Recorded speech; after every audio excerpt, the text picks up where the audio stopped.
हिंदी में यूपीएससी की तैयारी से संबंधित प्रोग्राम्स को देखने के लिए सब्सक्राइब करें स्टडी IQ-IAS हिंदी।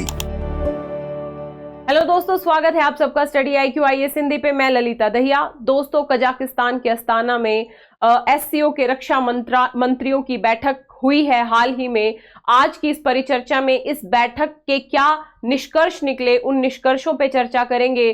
भारत का क्या कहना था, क्या उद्देश्य थे इस पूरे की पूरी मीटिंग में, उन पे बात करेंगे। और साथ ही हम आज की इसी परिचर्चा में SCO की संरचना को समझने का प्रयास करेंगे। स्थापना कब हुई, कौन कौन से सदस्य हैं, उद्देश्य क्या है। तो चलिए परिचर्चा की शुरुआत करते हैं। सबसे पहले मैं बता दूं कि रक्षा सचिव गिरिधर अरमाने कजाकिस्तान के अस्ताना में जो SCO की बैठक हुई है उसमें भारत की तरफ से इन्होंने भारत का प्रतिनिधित्व किया और इन्होंने स्पष्ट तौर पे ये कहा है कि समृद्धि और विकास के लिए आतंकवाद के सभी रूपों के प्रति जीरो टॉलरेंस की नीति अपनाना आवश्यक है। ध्यान रखिएगा, आतंकवाद के खिलाफ ये जो मुहिम है इसका मुद्दा भारत लगातार SCO की अलग अलग बैठकों में उठाता रहा है। यहां पे मैं आप लोगों को बता दूं कि SCO का एक प्रमुख सदस्य चाइना भी है और पाकिस्तान भी SCO का मेंबर है।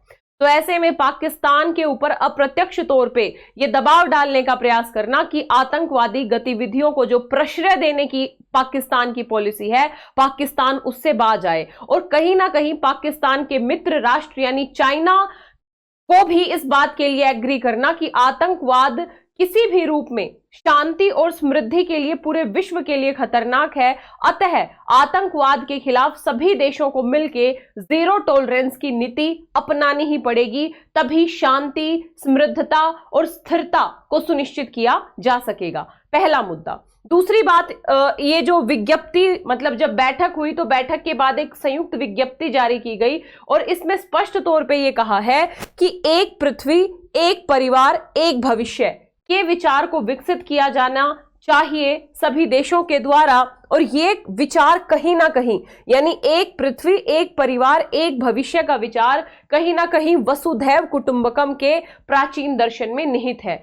यहाँ पे ये हम इनडायरेक्ट इसका निहितार्थ निकाल सकते हैं कि पूरे विश्व की समस्या किसी एक राष्ट्र को ही प्रभावित नहीं करेगी, अतः हमें इन समस्याओं का मिलजुल के समाधान करना पड़ेगा। ध्यान रखिएगा। अगला मुद्दा है, जो बैठक के दौरान SCO के सभी सदस्यों के रक्षा मंत्रियों ने एक प्रोटोकॉल पे भी हस्ताक्षर किए हैं। साथ ही आतंकवाद से लड़ने के संदर्भ में अरमाने जी के द्वारा कहा गया कि भारत लगातार संयुक्त राष्ट्र सम्मेलन में आतंकवाद पर व्यापक सम्मेलन का जो समर्थन करता रहा है, उस प्रस्ताव का भी SCO देशों को समर्थन करना चाहिए। ध्यान रखिएगा, CCIT यानी अंतरराष्ट्रीय स्तर पे आतंकवाद का मुकाबला करने के लिए प्रयासों पे जो भारत का प्रयास है उस पे सभी देशों को समर्थन करने का प्रयास करना चाहिए। इस मुद्दे पे भी बात हुई और ये मैं आपको बता ही चुकी हूं कि SCO क्षेत्र में शांति, स्थिरता, सुरक्षा बनाए रखने के प्रति भारत की दृढ़ प्रतिबद्धता भी दोहराई भारत के द्वारा। इंडो पैसिफिक के लिए भारत द्वारा प्रस्तावित क्षेत्र में सभी के लिए सुरक्षा और विकास अवधारणा पर भी प्रकाश डाला। यानी भारत ने अपने विजन को दिखाया कि किस तरीके से हम इंडो पैसिफिक क्षेत्र में सभी की सुरक्षा और सभी के विकास विजन पे हमारा जो दृष्टिकोण है वो आधारित है। साथ ही अंतरराष्ट्रीय स्तर पे आतंकवाद के खिलाफ कार्यवाही की जाने की कठोर आवश्यकता है, जिसका प्रयास भारत 1990 के दशक से ही कर रहा है कि किसी भी तरीके से UN में, अंतरराष्ट्रीय UN में जो आतंकवाद है उसके खिलाफ प्रयासों में तेजी आए। ठीक है, तो ये पूरी की पूरी परिचर्चा रही है इस SCO सम्मेलन की, जिसमें भारत का स्पष्ट तौर पे कहना है कि आतंकवाद के खिलाफ जीरो टॉलरेंस जो नीति है वो केवल भारत नहीं, वर्तमान में वो पूरे विश्व की आवश्यकता है। अब बात कर लेते हैं दोस्तों SCO पे। क्या है ये?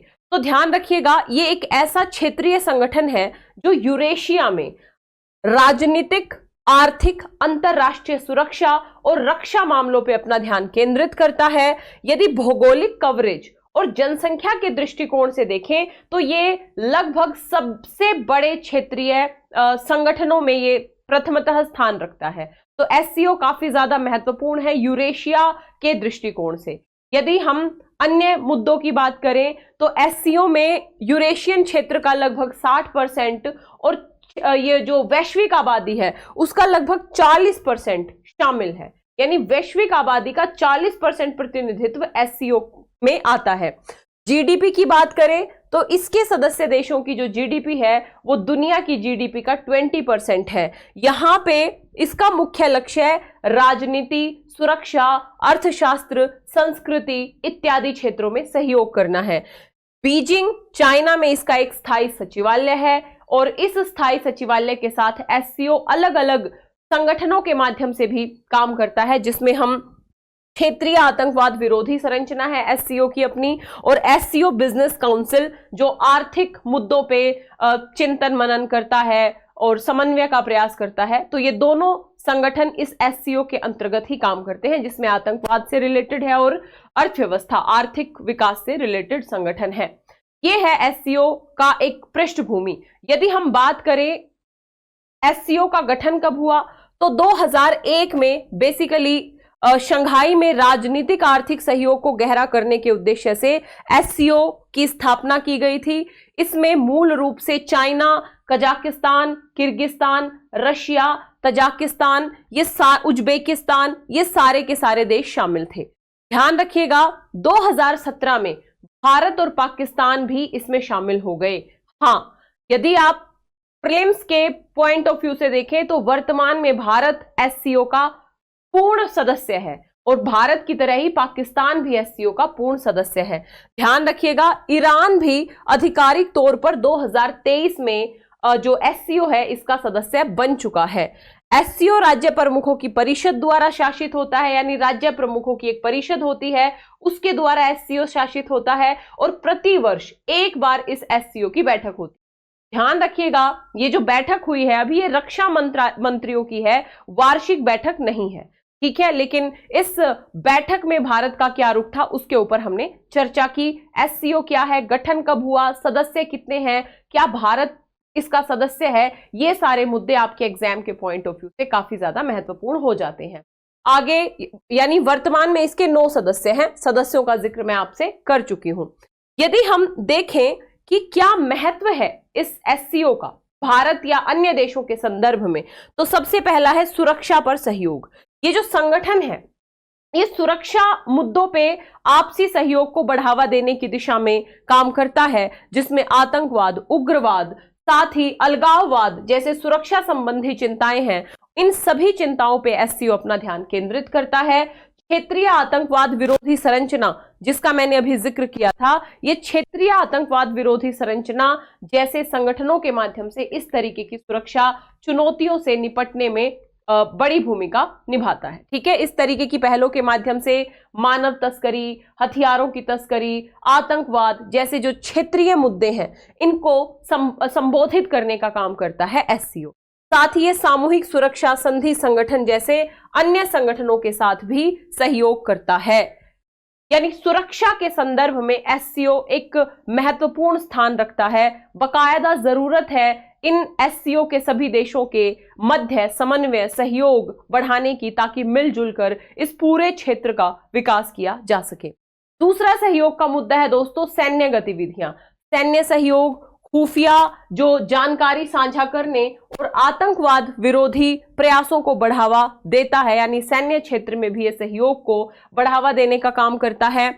आतंकवाद, बाहरी खतरों के खिलाफ सहयोग और समन्वय बढ़ाने के लिए संयुक्त सैन्य अभ्यासों पर जोर दिया जाता है, ताकि क्षेत्र में शांति और स्थिरता की स्थापना की जाए। आर्थिक सहयोग के आधार पर भी एससीओ बड़े स्तर पर काम करता है। संयुक्त ऊर्जा परियोजनाओं पर जोर देना, तेल गैस की खोज, जल संसाधनों का उपयोग, इंटर बैंक कंसोर्टियम के माध्यम से संयुक्त परियोजनाओं को वित्त पोषित करना, यानी कहीं ना कहीं खाद्य, ऊर्जा क्षेत्र या अन्य आर्थिक क्षेत्रों में संयुक्त समन्वय के साथ कैसे विकास किया जाता है, इन सब क्षेत्रों में भी एससीओ बड़ी भूमिका निभाता है। सांस्कृतिक सहयोग भी एससीओ का एक लक्ष्य है। ध्यान रखिएगा शंघाई सहयोग संगठन के संस्कृति मंत्री नियमित रूप से मिलते हैं और सांस्कृतिक आदान प्रदान को आगे बढ़ाने की दिशा में प्रयास करते हैं, जिसमें कला उत्सव और प्रदर्शनी जैसे कार्यक्रम आयोजित करना शामिल है। तो इस तरीके से एससीओ एक महत्वपूर्ण संगठन है।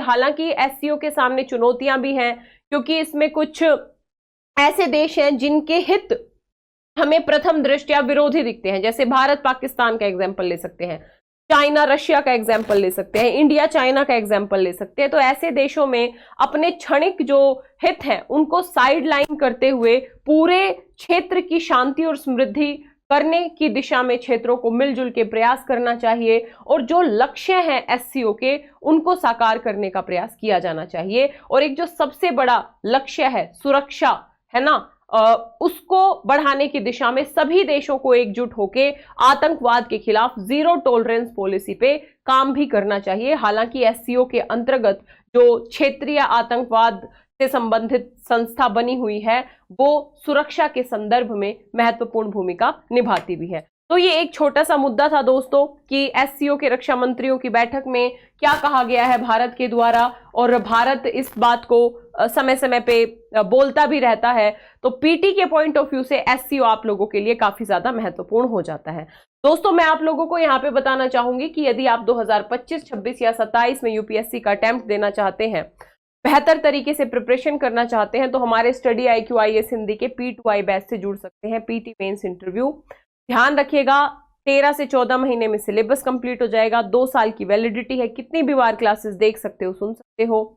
Foundation batch, PT special, main special, interview special, सब कुछ इसमें इंक्लूड है। देर किस बात की, फटाफट जाइए स्टडी IQ की ऐप या वेबसाइट पे, या इस वीडियो के डिस्क्रिप्शन बॉक्स में लिंक दिया होगा, उस लिंक पे जाके भी आप एडमिशन ले सकते हैं। एडमिशन लेने से पहले आपको कोड यूज करना है LDLIVE, LD लाइव कोड के साथ ये जो जीएस का बैच है कंप्लीट पीटी मेंस इंटरव्यू, ये आपको मात्र 29,999 में मिल जाएगा। LD लाइव कोड के साथ आप एडमिशन ले सकते हैं। क्लासेस शुरू हो चुकी हैं 26 अप्रैल से, तो फटाफट जाएं, एडमिशन लें और क्लासेस शुरू करें। ध्यान रखिएगा, यदि आप ऑप्शनल पढ़ना चाहते हैं तो स्टडी IQ IAS हिंदी पे 2 ऑप्शनल शुरू हुए हैं, PSIR राजनीतिक विज्ञान और अंतरराष्ट्रीय संबंध और इतिहास। ध्यान रखिएगा, PSIR आपको अमरेंद्र सर पढ़ाने वाले हैं और इतिहास आपको मनोज सर पढ़ाने वाले हैं। 6 मई से कक्षाएं प्रारंभ हो रही हैं दोनों ऑप्शनल की। तो यदि आप ऑप्शनल तैयार करना चाहते हैं हिंदी माध्यम में तो आपको मात्र 15,999 में मिल जाएगा। LD लाइव कोड का प्रयोग करके आप किसी भी ऑप्शनल से जुड़ सकते हैं। अगर आप मेरी क्लासेस से जुड़ना चाहते हैं, PDF आपको यहाँ पे मिलेगी, Lalita Dahiya academy Telegram channel, Instagram और फेसबुक पे सेम नाम से है, आप यहाँ पे भी मेरे से जुड़ सकते हैं। तो दोस्तों आशा करती हूँ क्लास अच्छी लगी होगी। यदि क्लास अच्छी लगी हो वीडियो को लाइक जरूर करें, शेयर जरूर करें, कमेंट करें, और चैनल पे यदि नए हैं तो चैनल को सब्सक्राइब करें। मिलेंगे इसी तरीके की अगली परिचर्चा में, तब तक के लिए जय हिंद, जय Bharat, all the best, thank you so much. Hindi में यूपीएससी की तैयारी से संबंधित प्रोग्राम्स को देखने के लिए सब्सक्राइब करें स्टडी IQ IAS हिंदी।